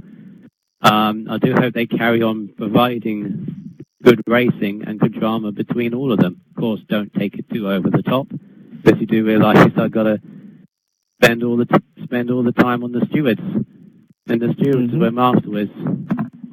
But it hasn't been too bad, honestly. It hasn't been too bad with the incidents. It's been more. Only the last couple of races. It's been more than the others, but it's not been too bad. And they've only had one safety car throughout this whole division, and that was in Bahrain, which we weren't there for. But We weren't there. Yes, I remember rightly myself and Bernie did that one-off race, I believe.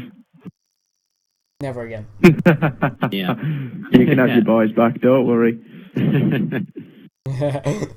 Just finally on the constructors, Red Bull Racing currently leading it, but you got Lotus of Temper and Nicholas Hamilton snapping at their heels, only 15 points back. McLaren are a little bit off the pace of the top two, mainly because of Reaper's horrible bad luck with disconnections in the last 5 races.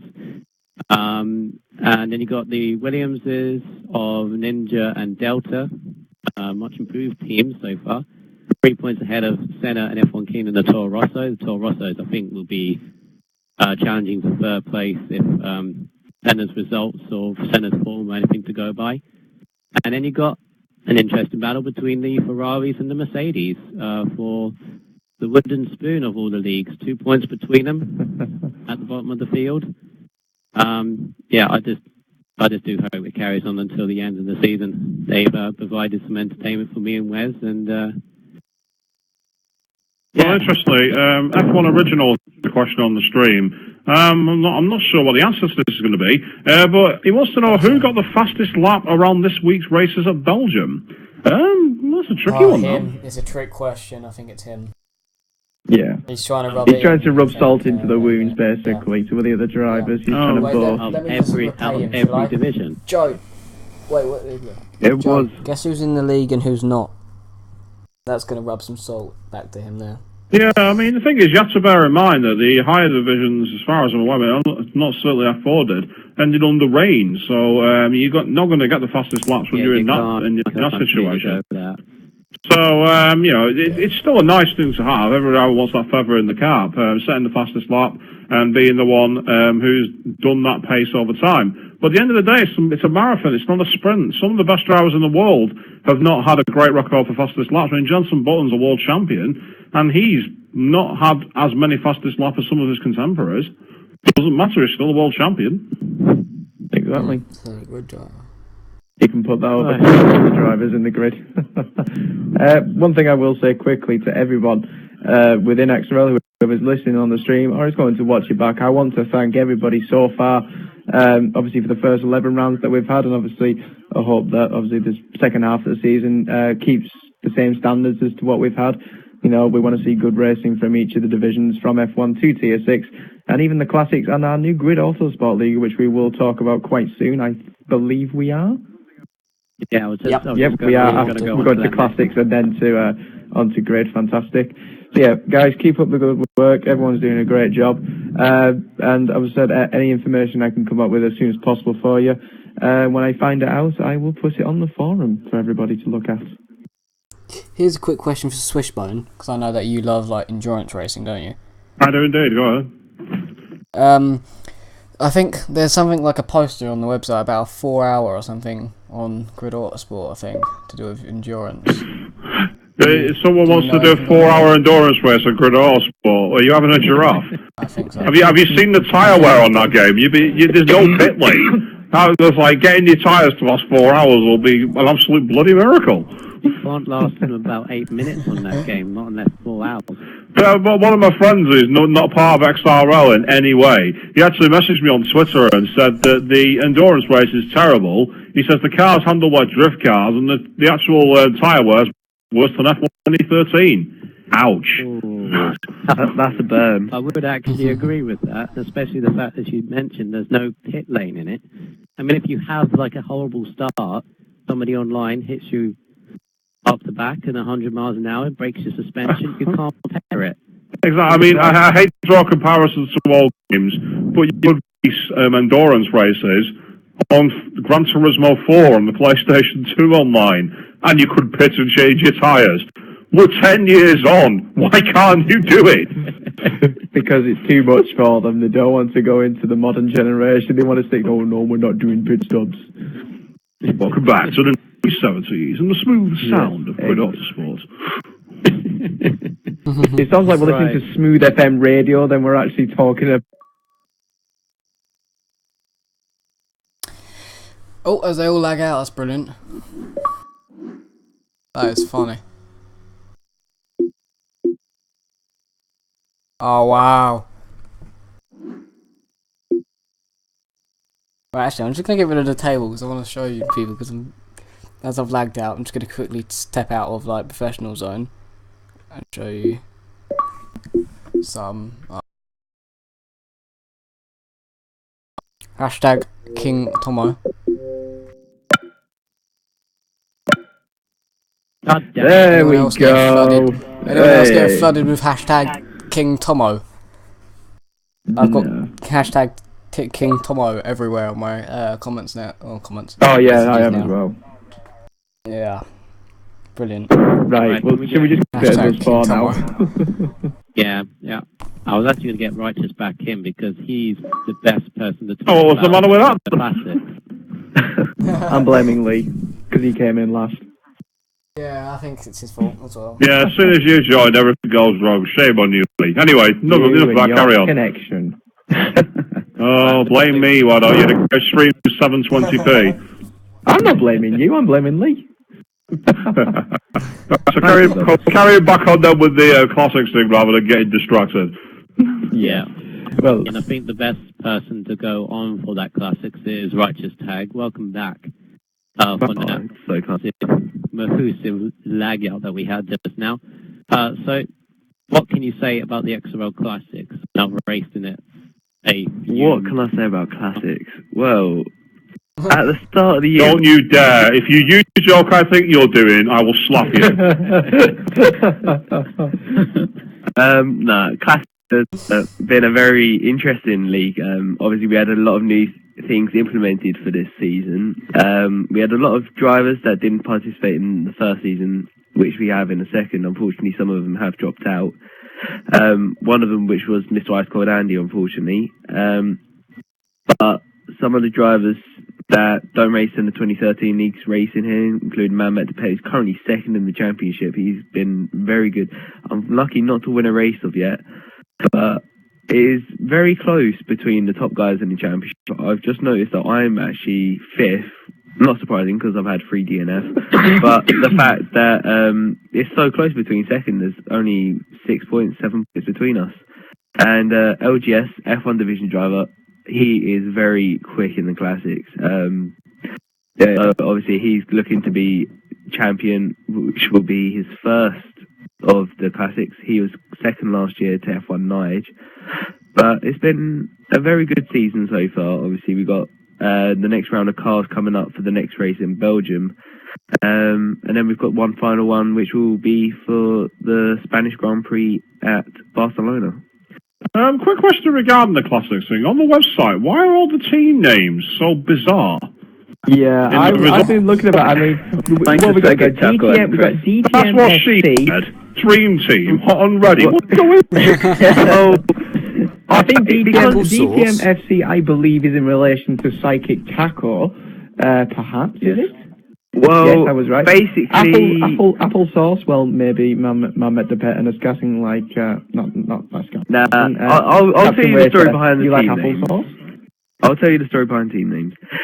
Basically, because we couldn't have constructors because each driver had to drive all the cars, it was unfair to put constructor names for whoever side. So I came up with the idea of having team names. Now, these team names could have been random, which they are. Because Taco had a little bit of a joke, because I call him a DTM driver and whatnot. Because LGS won the race, we decided to call his team DTM FC, and then I just asked Taco to just randomly generate names. One of them being Applesauce for Mr. Ice Cold Andy. Hang on 2 seconds. Oh, well, while he does that, I've got this message from Brutal Reapers. I'm on air, go away. Horribly again was just a completely random one. I kept coming up with this phrase I said to Taco, which was, that's what she said, and he decided that would be the perfect team name for me and Smithy Lad. Unfortunately, Smithy Lad doesn't race anymore with us, which is a shame. I suppose you could be say, well, guess what, I came first, and in response, that's what she said. And finally, we had Clavs and Draco Fire as the final team, and because they've been very classics within XRL, I decided to call them the Dream Team, so that's why they got that name. Right, okay, so going back to the season as a whole then, obviously being in the Classics, it's been trickier because of the fact that you're stuck on DLC-only cars. So there's not been as much coverage of that as the other leagues, unfortunately. No, we have had a problem with streamers in the past. That will be sorted out. We do have FIF Alonso now going to be streaming us, which obviously will bring us great coverage, and obviously we should do well, and obviously we want to showcase the classics more often like we did last season. Meanwhile, Smithy Lads just sent me a message on Xbox Live. I think he actually put this in the chat box, but I missed it, saying that he scored most of the points for Team That's What She Said. Well, to the Smithy trade. We put 45 points in total, with me getting 28 of them.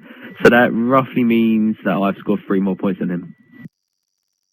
I'm not getting into this, I'm just reading the message out. So anyway. Yep. Yeah, we mentioned before about the other strange teenagers and everything else, but it's also been interesting to actually look at the overall calendar. It's nice to see some of the old-fashioned tracks coming back in. Obviously, though, you mentioned that LGS has been very, very quick in these cars. You're not joking. It looks like he's had a total of 4 victories and 2 other podiums. So, is anyone be able to close the gap? 35 points is the second place man. LGS out in front of the 61. Seems a bit of a big ask. It is going to be a big ask, and Mamet the Pet and Speed Demon definitely look like the guys that can do it, not counting out Pied Piper and myself. Obviously, LGS has had the luxury of the best car in the last 3 rounds, which he got a second place and 2 wins, so obviously he has had the luxury of there. And some of the other drivers, including Speed Demon, you're yet to have any of the decent cars that are on offer for the drivers. So anything's up for grabs. Obviously, we've got 6 more rounds of the championship, and if LGS has one disconnect like he did in Monaco, it can totally change the championship upside down. Thank you very much, writers, for the information on the classics. So we're moving on for the final leagues that we're going to talk about, which are the Grid Autosport leagues. Of course, new and fresh idea given to XRL. Of course, some people do not particularly like the Grid Autosport game. It's all right. It has its flaws, as every game does, as F1 2013 does. But it's in its early stages of the league, and to give us some more information is XRL LGS, who is the main organizer. So, good evening to you, LGS. Good evening, Leah. So what can you, or what do you think you can bring to XRL with this new league of Grid Autosport? Sell it to us. Just basically a lot of fun. Sell it back to the store. Yeah, a lot of fun. We've got a BTCC league, touring cars, and also a Formula 3 league. The racing for especially the touring cars is go F1 speed. It was very, very close, and also later you won. F3, the first race wasn't as good because of the depleted field and a few disconnections during the second race. But yeah, but for the first few races, it's been a success, and hopefully the league can grow. And also we got a few endurance races in the season of 40 minutes, so you got the tire wear you got to look after the tires, and you just got to be careful. And this league should grow and hopefully be one of the top leagues out there. There's something I needed to mention to you, LGS. I will not be racing this Thursday because I've got work on that particular night, so I probably would lose the championship lead to yourself.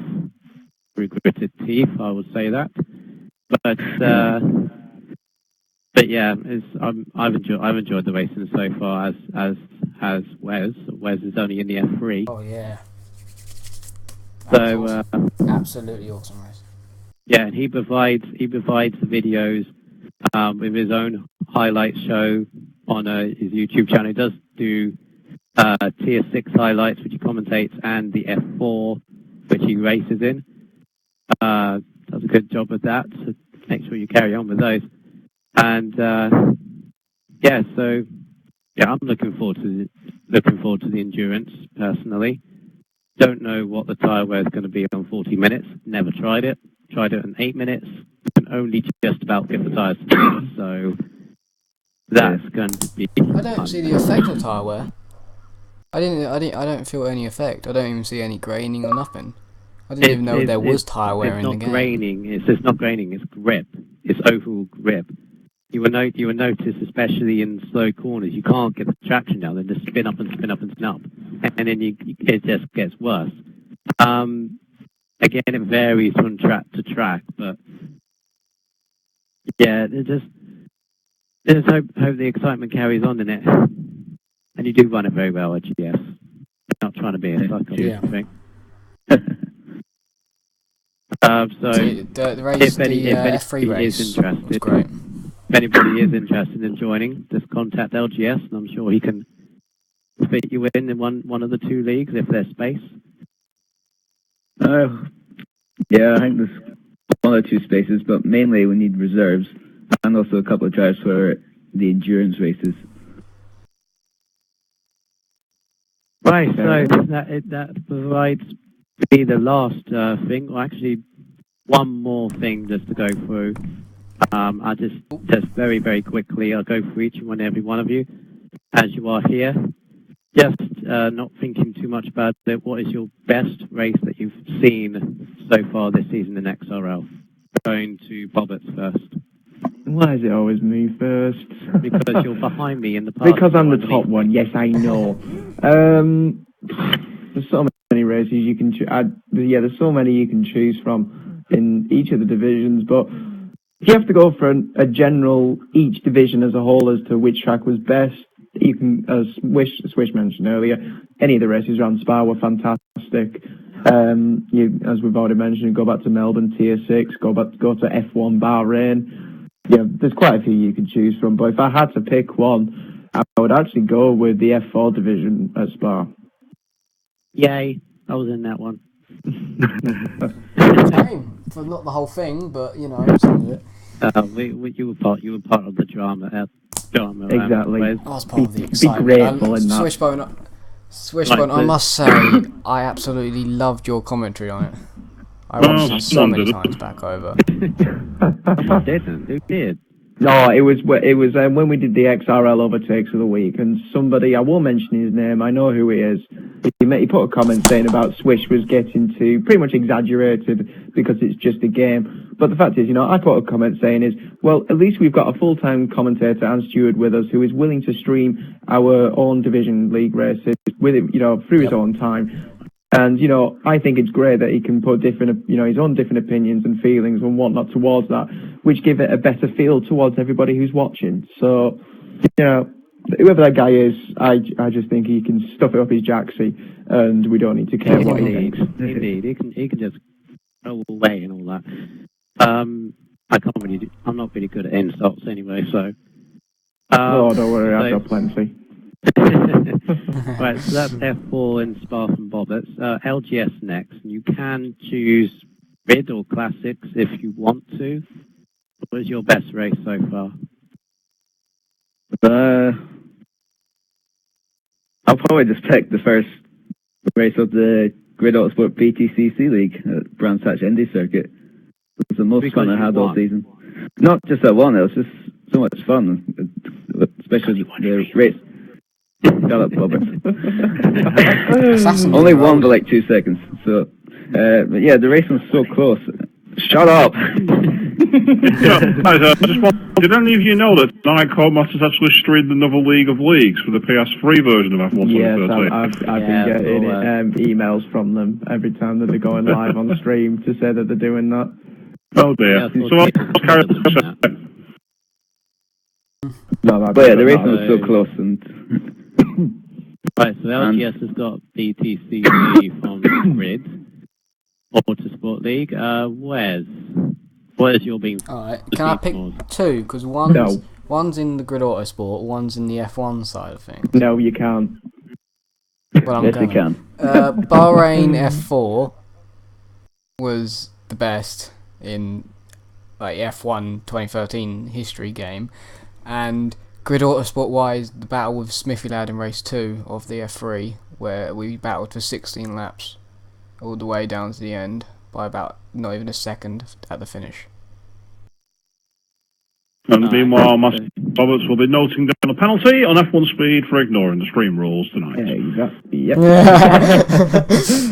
Pen and paper at ready. F1 speed. There we go. Right. So moving on to you, Swishbone.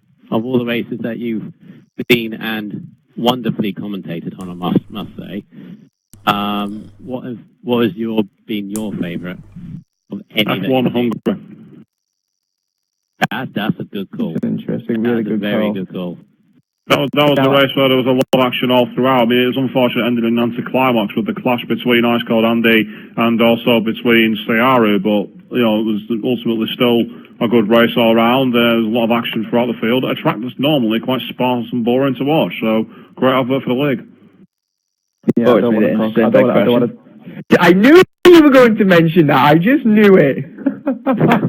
I just had to. Right, Lee, I'm thinking of a word. It begins with C. It's a 4-letter word.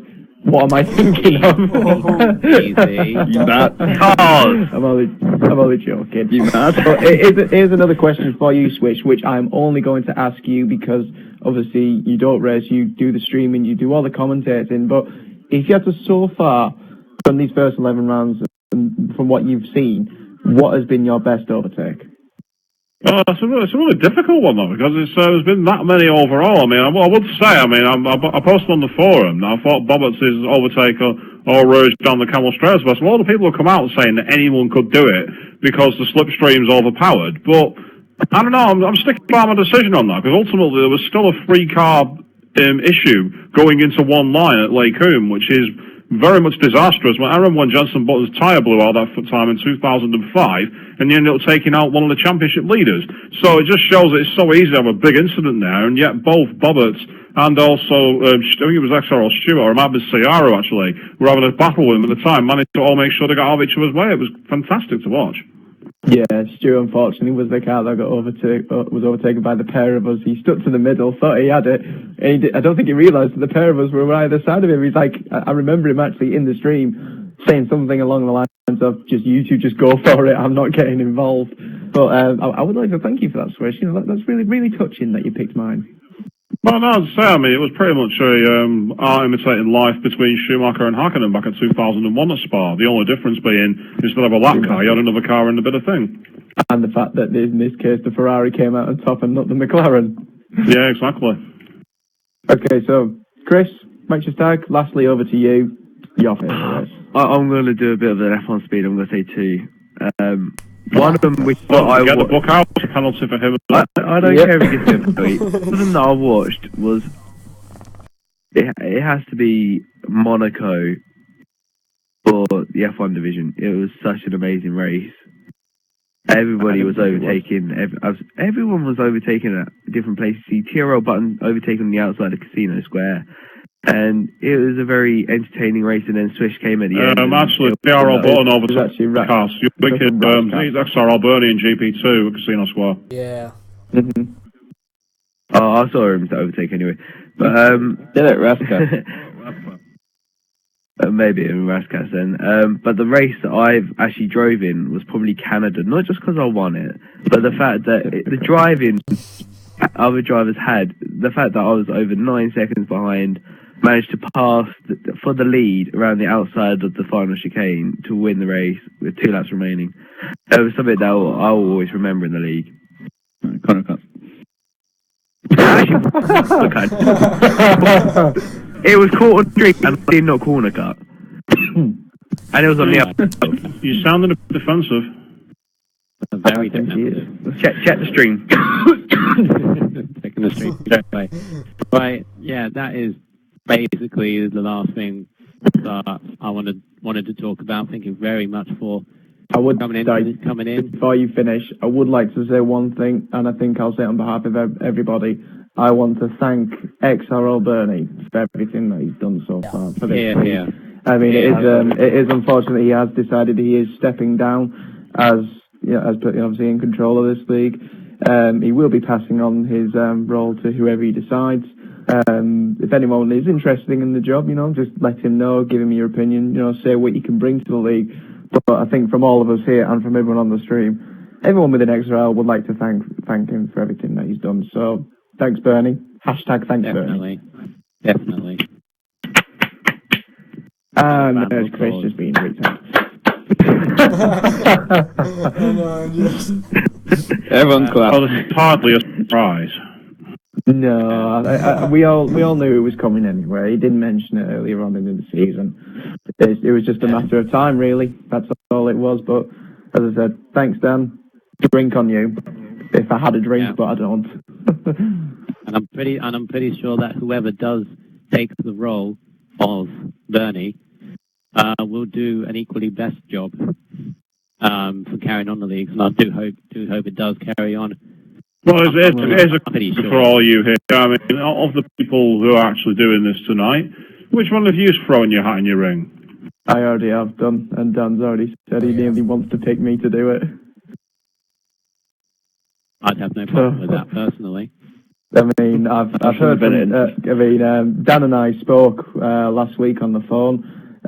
He said that I had the biggest potential and that people had put my name forward. So, we had a talk about it. And, I've said I don't want to run this by myself. I would like at least one other person there doing exactly the same as I am, so we can split it out. As to whoever wants to do that, again, get in touch with me, and I'll see who I think who has the potentials and credentials for it.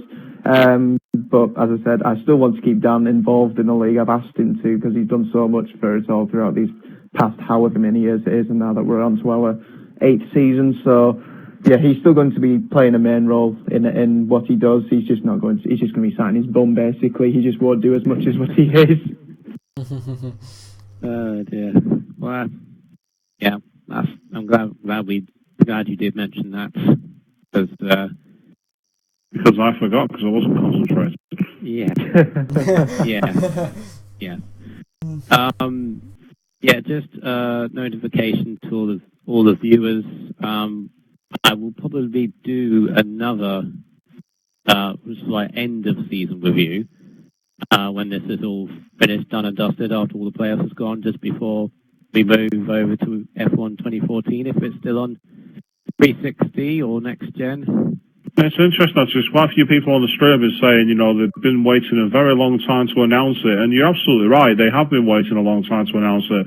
But the problem is, they kept saying, I remember when they were doing the League of Leagues, and I was actually helping them out with commentary, and I got loads of people asking about it. I actually put it to co-masters themselves, and they simply said, sorry, can't give you any comment on that, which I found really, really weird. So it really tells me that they're having a few problems. Did they take a long time deciding about this particular game? When did they announce anything about it? It took them a very long period before they really give us any information, and even when they did... Because it was about classics, wasn't it? Well, I think it's also because of the fact that the games were still in development and no one knew it. I think it's because of the backlash that F1 2012 got. Don't also forget that because Grid 2 got a really bad backlash, that was really negative when that came out. Bad game, though. Bad game. Well, that's a matter of opinion, but the main thing is that obviously they don't want to be seen as rushing things. But the question is, are they not telling us? We'll never know.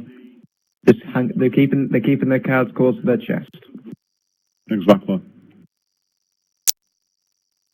Right. Well, thanks, guys. I want to thank, obviously, Captain Wayne F1 Speed for hosting this for us tonight. Thanks to Lee, Swish, and Righteous Tag for being in here with us. As Captain Wayne's mentioned, we'll try and get another, an end of season review just after the playoffs and the Race of Champions. Hopefully we can do that, as he's mentioned again, before the F1 2014 game comes out, if it does, and as to whenever it is. But yeah, thanks for joining us, guys. Take care.